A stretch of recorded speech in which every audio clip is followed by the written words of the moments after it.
어느 장례식장에서나 볼 수 있는 장면 중에 하나는 자녀들이 하나같이 내가 부모님에게 효를 다하지 못했습니다 하면서 눈물 흘리는 자책과 회한의 눈물, 그것을 우리가 볼 수가 있지요. 저는 지금까지 자녀들이 장례식장에서 나는 부모님에게 효를 다했습니다, 나는 당당합니다, 이렇게 자신 있게 말하는 자녀를 본 적이 없어요. 아마도 여러분들도 다 마찬가지일 거라 그래요. 그렇게 생각이 되는데요, 어느 자녀들이 부모님에게 효를 다했다고 생각하겠습니까? 좀 나중에 해야지, 지금은 좀 바쁘고 지금은 조금 힘드니까 나중에 해야지 하다가 부모님이 기다려주지 않죠. 그래서 우리 국민 가요 중에 불효자는 옵니다 이런 노래가 있잖아요. 모두가 다 그 노래 들으면서 다 한 번씩 눈물을 다 흘려 아마 그렇게 눈물 흘려버렸던 적이 있을 것입니다. 부모님께 효를 다하는 것은 유교에서만 강조하는 것이고 기독교는 그것을 강조하지 않는다라고 생각하시는 분들이 혹시 있을지 모르는데, 그것은 잘못된 생각이에요. 큰 착각입니다. 기독교가 얼마나 효를 강조하는지 몰라요. 여러분, 흔히 기독교를 효도하고는 관계가 없다고 생각하시면 안 됩니다. 우리가 제사를 지내지 않기 때문에, 또 제사를 지내지 못하게 하기 때문에 기독교는 효도하고는 관계없다, 그렇게 착각하시게 되는데, 잘 생각해 보십시오. 여러분, 제사가 효도하고 관계가 있을까요? 여러분, 제사는 누구를 위한 제사입니까? 죽은 사람들을 위한 거예요. 죽은 홀령이 와서 그걸 먹고 간다고 상상하는 거죠. 그러나 실제로 그런 일은 있지도 않거니와, 제사상을 아무리 상다리가 부러지게 차려놓은들 돌아가신 부모님이 와서 먹을 일도 없고, 그거는 끝나고 나면 다 자기들이 먹는 거예요. 그러니까 그게 진정한 효인가? 우리는 살아계실 때 따뜻한 밥 한 끼라도 잘 모셔야 된다고 강조하는 것이 우리 기독교 신앙인 것이죠. 제사라고 하는 것은 우리 기독교의 교리하고도 맞지 않을 뿐더러, 우리는 실제로 살아계실 때 부모를 잘 공경해야 된다고 강조하는 것이 우리 기독교 신앙이라고 하는 것을 여러분 잊어서는 안 될 것입니다. 성경에 보면 효에 대한 가르침이 어디 나올까? 여러분, 어디에 나온다고 생각하세요? 효에 대한 가르침은 아주 명시적으로 나오는 것이 바로 십계명이에요. 십계명. 여러분, 십계명은 뭐죠? 모세가 하나님 앞에 직접으로 받은, 우리가 이 세상을 살아가면서 반드시 이것은 지켜라라고 말씀하신 명령, 압축하고 또 압축해서 10가지로 말씀하신 것이 그게 십계명 아닙니까? 그 십계명 안에 내 부모를 공경하라고 이야기하고 있습니다. 우리 함께 같이 성경 말씀을 찾아보겠습니다. 출애굽기 20장 12절 말씀입니다. 함께 같이 읽겠습니다. 시작. 내 부모를 공경하라. 그리하면 내 하나님 여호와가 내게 준 땅에서 내 생명이 길리라. 아멘. 이 말씀을 읽어보면요, 굉장히 독특해요. 십계명 전체 중에 바로 이 말씀만 아주 독특합니다. 자, 우리 한번 십계명을 다시 한번 생각해 봅시다. 여러분, 십계명 외우시나요? 뭐 구절 그대로 외우지는 못한다 할지라도 대충 10가지의 말씀이 뭔지는 머릿속에 좀 있어야 되겠죠. 첫 번째는 뭡니까? 첫 번째는 다른 신을 두지 말지니라. 그렇죠? 다른 신을 두지 말라. 하나님 외에, 여호와 하나님 외에는 다른 신은 없다는 거예요. 어디서 기웃기웃거리지 말고 나무나 돌이나 짐승을 갖다 놓고 거기에 머리 조아리지 말라는 거예요. 다른 신은 없다. 두 번째는 뭐예요? 너를 위해서 우상을 만들지도 말고 그 어떤 우상 앞에도 머리를 숙이지 말라. 우리는 우상이라는 것에 대해서 아주 끔찍하게 알레르기가 있죠. 그래서 신사참배도 하지 않고 뭐 이런 것들이 다 관련 있지 않습니까?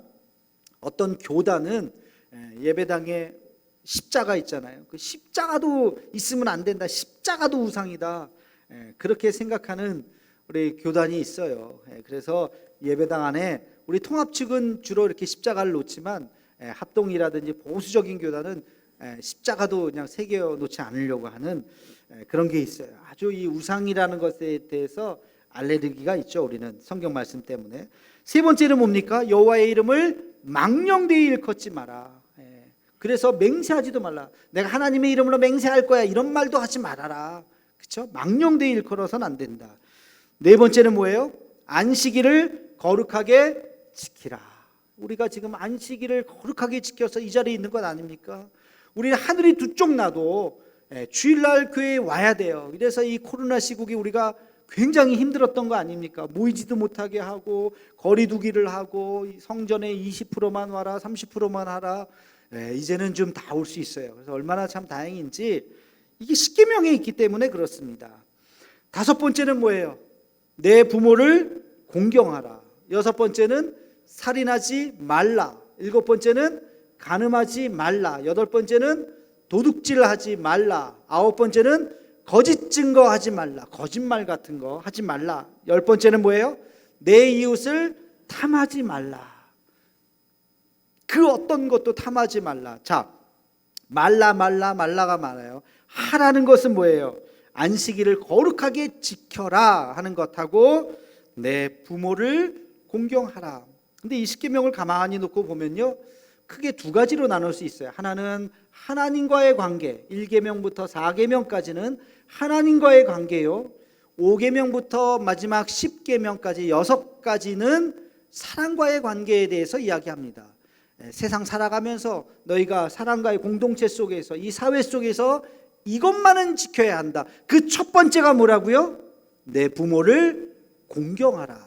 근데 아주 독특한 것은 바로 이 내 부모를 공경하라, 대부분은 거기서 끝나요.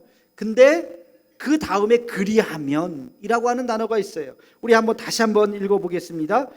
출애굽기 20장 12절 말씀 시작. 내 부모를 공경하라. 그리하면 내 하나님 여호와가 내게 준 땅에서 내 생명이 길리라. 아멘. 그리하면 단서가 붙어요. 자, 이것을 오늘 본문 말씀 에베소서 6장 2절에 보면 이렇게 표현합니다. 함께 읽겠습니다. 내 아버지와 어머니를 공경하라. 이것은 약속이 있는 첫 계명이니. 약속이 있는 첫 계명이다, 이런 표현을 했어요. 10계명 중에 약속이 있는, 너희가 이것을 지키면 내가 너희에게 이렇게 보상을 해줄게 라고 유일하게 말하는 계명이 바로 이 5계명, 내 부모를 공경하라는 거예요. 나머지는 그런 말이 하나도 붙어 있지 않습니다. 살인하지 말라, 그리하면 이런 말 없어요. 간음하지 말라, 그리하면 이런 거 없어요. 도둑질하지 말라, 그리하면 이런 게 없다가 다 그냥 그 명령으로 끝나는 거예요. 그러나 내 부모를 공경하라, 그리하면 내가 너희에게 복을 줄 것이다. 이것이 약속이 있는 첫 계명이다. 에베소서에는 그렇게 이야기하고 있습니다. 조건부가 달려 있어요. 왜 그럴까요? 그만큼 중요하기 때문에, 그만큼 우리가 안 할까봐 하나님께서는 꼭 해야 되는데, 그래서 내가 이거 너희들 꼭 지켜라, 그러면 복을 줄게.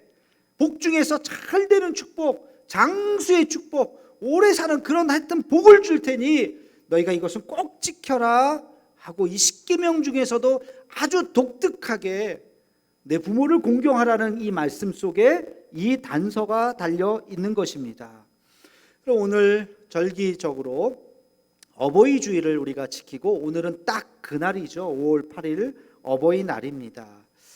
제가 오늘 말씀을 무엇을 전할까? 오늘부터 몇 주 동안 가정행전이라고 하는 그런 시리즈로 가족에 대한 이야기를 좀 나누려고 하는데요, 그 중에서 오늘은 바로 부모 공경, 부모님에 대한 말씀을 전하려고 합니다. 말씀을 제가 묵상하면서, 오늘 본문 말씀을 묵상하면서 가장 근본적인 질문을 하게 되었어요.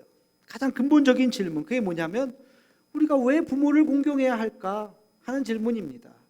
부모를 공경하라고 하는데 왜 부모를 공경해야 할까? 너무나도 지극히 당연한 질문을 다시 한번 해봅니다. 그리고 이 질문에 대해서 세 가지의 깨달음을 제가 얻었어요. 자, 첫 번째, 우리가 왜 부모님을 공경해야 될까요? 그것은 부모님의 사랑으로, 부모님의 수고와 헌신으로 우리가 오늘 이 자리에 있기 때문에 그렇습니다. 인간은요, 태어나서 누군가가 돌봐주지 않으면 죽습니다. 다른 짐승은 달라요.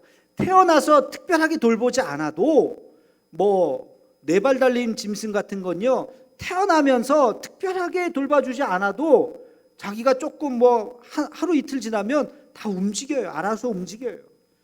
근데 인간은 태어나서 누군가가 돌봐주지 않으면 살아남을 수가 없습니다. 어떻게 먹을 거며 어떻게 입을 거며, 인간은 누군가가 옆에 붙어서 몇 년? 짧게는 한 2, 3년. 그렇죠? 1년 지나야 겨우 걷잖아요. 걷는다고 살아갑니까? 대충 말도 하고 자기가 배고프면 찾아서 먹을 정도가 되려면 한 3살, 4살은 돼야 되잖아요. 그 몇 년 동안을 옆에서 바짝 붙어서 돌보지 않으면 인간은 연약해서 죽게 되어 있어요. 그 돌보는 걸 누가 했어요? 부모님이 했습니다. 3년만 했겠습니까? 5년만 했겠습니까? 10년, 20년을 하는 거예요. 그렇기 때문에 그 부모의 사랑과 수고와 헌신으로 우리가 이렇게 인간구실을 하면서 서 있는 거 아닙니까? 이 은혜를 기억할 때 당연히 부모님에게 효를 해야 되는 것이, 이것은 인간이기 때문에 마땅한 것입니다. 여러분, 부모님의 그 사랑을 언제 깨닫는다 그래요? 부모님의 사랑 언제 깨닫습니까? 내가 부모가 될 때 깨닫는 거예요. 그렇죠? 내가 내 자식을 낳아봐야, 야, 이거 힘들구나. 애 키우는 거 정말 힘들구나. 똥기저귀, 오줌기저귀 하루에 몇 번씩 갈잖아요. 그렇죠? 몇 번씩 갈고 매일 목욕시켜야 되고, 그리고 날짜 계산해가지고 맨날 주사 맞추러 가야 되고, 여기 지금 젊은 애기 키우는 젊은 부모님들은 피부로 와닿을 거예요. 애들이 왜 이렇게 자주 아픈지. 애 아프면 내 부모의 마음도 아프고 맨날 병원 가서 기다려야 되고. 저는 1999년 12월 31일을 잊지를 못해요. 여러분들도 기억하는 날짜일 수도 있어요. 1999년 12월 31일에서 1월 1일로 넘어가는 그때, 대단했죠? 밀레니엄이라고 해서 막. 저는 그때 어디 있었느냐? 서울 삼성병원 응급실에 있었습니다. 우리 아이가 99년 5월 생일인데 태어난 지 한 7개월 정도 됐겠죠. 열이 그렇게 나가지고 집에서 어떻게 해도 열이 안 떨어지는 거예요. 그래서 밤에 어떻게 해요? 응급실에 가가지고 거기에서 막 밤을 새면서 기다렸던, 그래서 1월 1일을 그 응급실에서 맞이했던 2000년 1월 1일을, 그 기억이 아직까지 납니다. 그렇게 정성을 다해서 우리가 자녀들을 기르죠. 특히 우리 어머니 같은 분들, 직장 생활하다가 직장 포기하고 자기 삶을 내려놓는 분들 많죠. 제가 오늘 한 영상을 봤더니 변호사예요. 여자분이 변호사인데 결혼을 해서 아이를 낳았어요. 아이를 어느 정도 이제 기르다가 다시 로펌에 가서 열심히 일을 합니다. 한 2살, 3살 됐을까요? 아이를 어디에 맡겼는데 그 선생님한테 전화가 온 거예요. 어머니, 아이가 이상해요. 아이들하고 말도 안 하고 관계도 이상하고 어머니가 좀 자세하게 돌봐야 될 것 같아요. 그 이야기를 듣고 이분의 가슴이 무너졌어요. 그날로 로펌에 사표를 냈어요. 내가 지금 뭐 때문에 일하고 있나. 그래서 사표를 내고 돌아와서 그 아이를 돌보기 시작했다는 이야기를 하시더라고요. 그게 우리들의 부모의 마음 아닙니까? 전문직이고 뭐고 내가 내 자식을 위해서 내 삶을 던지리라. 모든 부모가 다 그렇지는 않았겠지만 대부분의 부모들이 그런 마음을 가지고 자식을 기르는 거죠. 그렇게 10년, 15년, 우리 사회는 고등학교 졸업할 때까지는 부모가 잘 돌봐야 되죠. 거의 20년 가까이를 그렇게 돌보면서 기른 것이 우리 자녀들이죠. 근데 자녀들이 다 컸다고 엄마 아빠가 나한테 해준 게 뭐 있어요? 남들만큼 해준 게 뭐 있어요? 만약에 그런 소리를 한다면 부모의 억장이 무너지지 않겠어요? 여러분, 그런 자녀가 되면 안 되죠. 없으면 없는 대로, 힘들면 힘든 대로 부모님들은 최선을 다해서 우리들을 길렀을 것입니다. 여러분, 은혜를 갚는 것도 중요하지만 그 이전에 은혜를 잊지 않는 게 중요해요. 기억하는 것이 중요해요. 우리 자녀로서 우리의 부모님들이 힘들고 어려운데 우리를 위해서 그렇게 수고하고 애썼다고 하는 것을 기억하는 그 순간만이라도 우리가 꼭 잊어서는 안 되는 것입니다.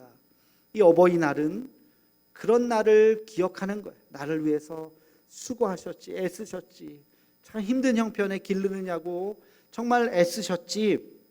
그렇게 그날을 기억하는 날이 오늘이요. 이 어버이 주일은 그런 부모님을 우리에게 주신 하나님 앞에 감사하는 날입니다. 여러분들 중에 모태신앙이 있다면, 어렸을 때부터 믿음의 가정에서 잘 자랐다면 특별히 감사하셔야 돼요. 그 믿음의 가정에서 내가 신앙 안에서 자라고 있다고 하는 것 자체가 얼마나 큰 감사인지 몰라요. 여러분, 오늘은 그래서 이 날로 지키며 부모님께 감사하고 하나님 앞에 감사하는 날인 줄로 믿습니다. 이것이 첫 번째, 우리가 내가 거저 큰 것이 아니구나, 누군가의 섬김의 손길을 통해서 내가 이렇게 컸구나 하는 것을 잊지 않으시기를 주님의 이름으로 축원합니다. 자, 두 번째, 우리가 부모님을 왜 공경해야 될까? 오늘 말씀의 비밀이 있습니다. 하나님께서 우리에게 복을 주시겠다고 약속하셨잖아요. 여러분, 복 받는 비결이 뭐예요? 부모님을 잘 공경하고 모시는 거예요. 부모님을 잘 공경하라. 그리하면 내가 이 땅에서 잘 되고 장수하리라. 이것만큼 좋은 말씀이 어디 있어요? 이 땅에서 잘 되고 장수할 것이다. 근데 이 말씀을 착각하시면 안 돼요. 오해하시면 안 돼요. 상 받기 위한, 하나님 앞에 무슨 복을 받기 위한 수단으로 하나님하고 거래하듯이 내가 이렇게 잘해드릴 테니까 하나님 나한테 복을 주세요, 그런 뜻이 아닙니다. 이것은 우리의 심령에 깔려있는 인간의 본성을 이야기하는 거예요. 본질을 이야기하는 거예요. 부모님을 공경하는 사람은 어른들에 대해서 공경하는 마음이 있는 것이죠. 어르신들 나이에 보시면 다 내 부모님 같고, 그래서 그분들을 잘 공경하는 거예요. 여러분, 공경한다는 것이 뭐예요? 예의를 갖추고 공손하는 거죠. 말 함부로 하지 않고. 가끔 뉴스에 보면 나이 많은 사람들 지나가다가 막 젊은 사람들이 막 행패 부리고, 그 아파트 경비하시는 나이 많으신 분들에게 막 함부로 얘기하는 그런 일들을 보면 참 너무 가슴이 아파요. 어떻게 저럴 수가 있을까? 그러면 안 되죠. 그 마음의 바탕이에요. 부모님을 잘 공경하는 사람은 그 연배 되신 어르신들을 잘 공경하는 것이요, 예의 바르고 공손하게 대하는 것입니다. 예의 바르고 공손하게 윗사람을 대하면 윗사람이 사랑할까요? 사랑하지 않을까요? 사랑하죠. 사랑하죠. 윗사람이 볼 때 어른들에게 잘하는 사람 보면 젊은이가 참 예의 바르네, 얼마나 사랑스럽겠습니까? 그렇게 사랑받으면 인생을 살면서 좋은 기회를 또 얻게 된다는 것입니다. 그래서 땅에서 잘 되고 적이 없기 때문에 장수할 수가 있다는 것. 이것은 삶의 이치요, 우리의 삶의 근본을 말하는 것이지 어떤 하나님하고 거래하기 위한 이야기가 아니에요. 여러분, 어른을 잘 모시고 부모님을 공경하고 효를 다하는 사람은 어른에 대한 예의가 있고, 그런 사람은 사랑을 받게 되고, 그런 사람은 세상을 살아가면서 좋은 그런 기회를 얻게 될 줄로 믿습니다. 제가 어느 한 집사님을 알아요. 예전에 우리 교회 다니셨던, 제가 다른 교회에 있었을 때 분인데요, 그분의 사연을 들으니까 기가 막혀요. 어렸을 때 부모님이 사고로 다 돌아가셨어요. 친척집에 길러졌고, 조금 커서는 그 집에서 나와서 여기저기 안 하는 일 없이, 못하는 일 없이 학교도 겨우겨우 졸업을 했어요. 고생하면서 남의 집살이 하고 서름도 당하고, 그러다가 한 중국집에서 이제 일을 하게 됐는데 좋은 주인을 만났어요. 그래서 그분에게서 짜장면 이렇게 만드는 기술을 거기서 배웠어요. 오랫동안 그 집에서 그 기술을 잘 배우다가 이분이 또 워낙 성실했기 때문에 나중에 돈을 모아서 작은 중국집을 개업을 했습니다. 그리고 나서 그 중국집을 잘 하시다가 어머니 아버님 돌아가신 기일만 되면 마음이 울적하잖아요. 그러면 동네에 있는 어르신들, 자기 부모님 연배 되시는 어르신들을 모셔다가 식사를 대접하고 탕수육을 대접하고 그냥 오늘 드시라고, 그게 한 명이 되고 두 명이 되고 10명이 되고 20명이 되고, 그런 분들 그날쯤이 되면 어르신들을 모셔다가 잔치 아닌 잔치를 베풀었어요. 그게 소문이 나가지고, 소문이 안 나겠습니까? 어른들이 입소문을 하잖아요. 저 청년은, 저분은 참 열심히 어떻게 이렇게 잘 어른을 모시는지 몰라. 소문이 나서 그 동네에 중국집 하면 그 집인 거예요. 사람들이 꽉꽉 메어 찹니다. 제법 성공하셨고 자녀들도 얼마나 잘 됐는지 몰라요. 제가 그분을 보면서 야, 성경 말씀이 그냥 거짓말이 아니구나. 전 진짜 이분은 그냥 자기 부모님을 생각하는 마음으로 그렇게 그냥 짜장면 한 그릇 대접하는 마음으로 했는데 그것이 큰 복으로 돌아왔다는 것입니다. 여러분, 하나님의 말씀은 그대로 이루어지는 줄로 믿습니다. 우리 부모님을 잘 대접하시고, 혹여나 부모님이 없으시다면 낳으신 분과 기르신 분이 다를 수 있어요. 그렇죠? 낳으신 분과 기르신 분이 다르다 할지라도 기르는 그 사랑, 그 헌신, 그 수고를 잊지 않고 또 그 부모님들이 다 돌아가신다고 했다면 그 연배에 계신 분들, 홀로 계신 분들, 자식이 없는 분들도 계시잖아요. 효도를 받을 수 없는 그런 분들, 그런 분들도 잘 대접해서 정말 이 말씀대로 우리가 복을 얻을 수 있는 우리 대도의 가족이 되기를 주님의 이름으로 축원합니다. 마지막으로 우리가 부모님을 공경해야 되는 이유는 부모님들이 살 날이 생각보다 얼마 남지 않았기 때문에 그렇습니다. 여러분, 아이들 빨리 자란다 그러죠? 야, 어떻게 이렇게 아이들이 빨리 자라는가? 아이들이 빨리 자라는 것만큼 우리가 나이가 드는 거예요. 우리 어르신들이 그만큼 늙어지는 거예요. 저도 결혼해서 젊었을 때 장인 장모님하고 여름 휴가 같이 이렇게 여행 가고 운전하고 뭐 여기저기 다녔던 기억이 나는데 얼마 전부터 여든이 되시더니만 차 타고 오랫동안 못 가시는 거예요. 비행기 타고도 못 가실 것 같아요. 이제는 어르신하고 이렇게 몇 박 며칠 여행 가는 거 이제는 거의 어렵겠구나. 마음이 딱 드니까 굉장히 마음이 아파요. 그러면 생각보다 어르신들 빨리 연세가 드세요. 그래서 어디 이렇게 나들이 가서 밥 한 끼 하는 거 못 하실 수도 있어요. 지금 할 수 있을 때 좋은 추억 남기고 사진 한 장 남기고 좋은 거 대접하는 시간들이 많이 남지 않았습니다. 우리가 꼭 이것을 잊어서는 안 됩니다. 어물어물 하다가는 병상에 계실 수도 있는 거죠. 제가 설교 준비하다가 어느 한 영상을 봤어요. 그래서 이 영상을 제가 딱 보고 오늘 내가 말씀 전하려고 하는 이 모든 메시지가 이 영상 안에 다 녹아 있구나 하는 생각을 하게 되었습니다. 한 5분짜리 영상인데요. 이 영상을 같이 보시고 마무리 말씀을 전하도록 하겠습니다. 함께 같이 잠시 보시겠습니다.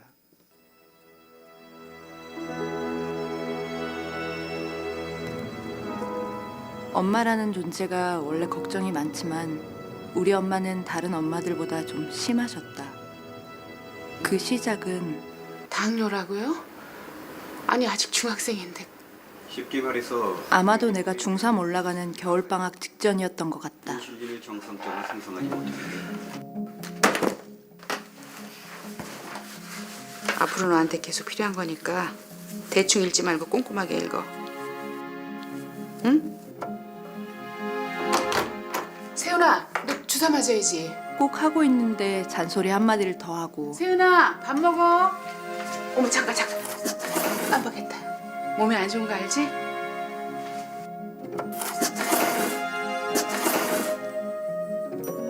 좀. 세훈이 이제부터 작곡봐. 못하게 하는 리스트가 늘어갔다.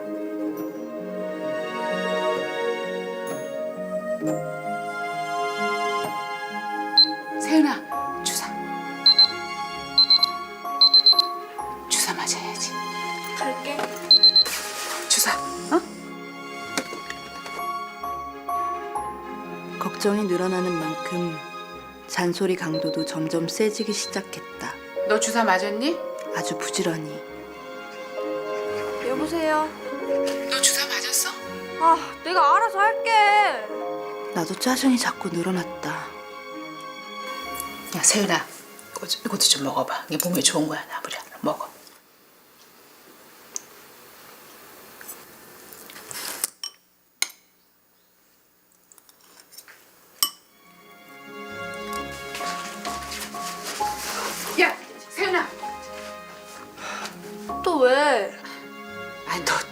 주사 맞았나 싶어서.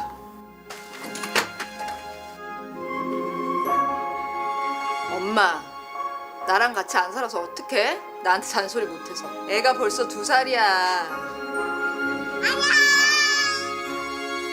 나 갈게, 엄마. 자주 올게. 그 약속은 지키기 쉽지 않았다.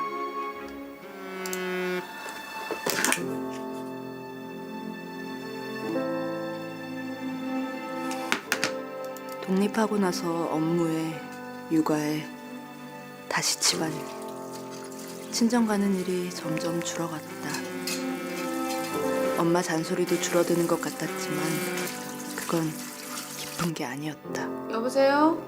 엄마가 전화 걸었잖아. 아유, 무슨 일 있어?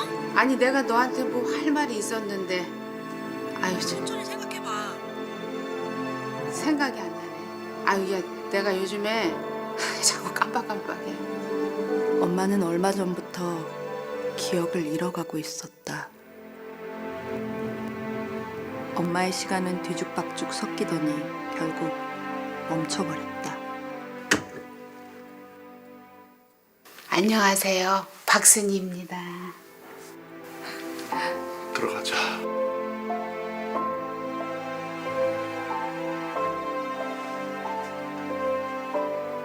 내 걱정만 하며 살던 엄마는 오히려 이제야 편해 보였다.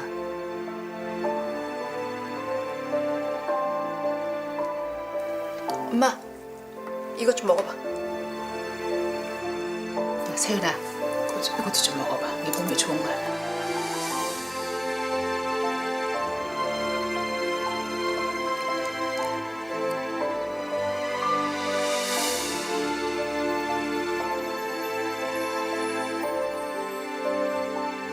갈게요. 엄마, 나 갈게. 걱정하지 말고 어서 가. 또 올게요.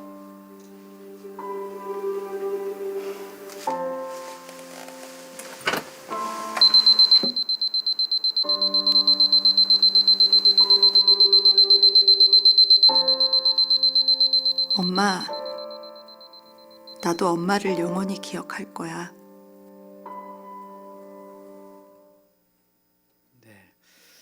치매 걸린 어머니가 그래도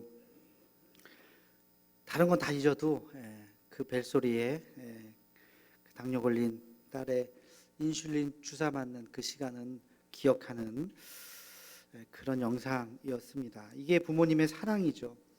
그 부모님의 사랑을 우리가 잊지 않는 것은 자식된 마땅한 도리입니다.